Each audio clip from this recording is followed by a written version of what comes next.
உலகத்தில் நமக்கு வரக்கூடிய சோதனைகளை எல்லாம் பெரிய சோதனைகளாக எண்ணி கவலையடைந்து கொண்டிருக்கிறோமே. முஹம்மது ரசூலுடைய சோதனையை உணர்ந்து பார்த்தீர்களா? பிறக்கும் பொழுது தந்தை கிடையாது, பிறந்த சில ஆண்டுகளில் தாயுடைய மரணம், யாருடைய வளர்ப்பில் வந்தார்களோ அந்த அபூ தாலிபும் மரணம், யாரை தன்னுடைய உலக வாழ்வில் அதிகமாக நேசித்தார்களோ ஹதீஜா ரலியல்லாஹு அன்ஹா அவர்களுடைய மரணம், பிறக்கின்ற ஆண் குழந்தைகள் எல்லாம் மரணம், பெண் குழந்தைகள் சிலரும் மரணம். சுப்ஹானல்லாஹ்.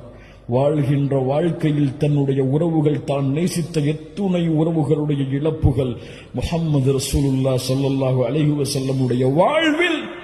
ஆனால் இந்த கஷ்டங்களும் துயரங்களும் முஹம்மது ரசூலுடைய வாழ்வில் ஒரு சிறிய இடத்திலாவது பிரதிபலித்திருக்கிறதா? அதுதான் ஒரு சமூகத்தை வழிநடத்தக்கூடிய தலைவருடைய தலைமை பண்பு. அல்லாஹ் அக்பர், அல்லாஹ் அக்பர். உன் கஷ்டத்தை உன்னில் புதை, உன் சிரமத்தை உன்னில் புதை.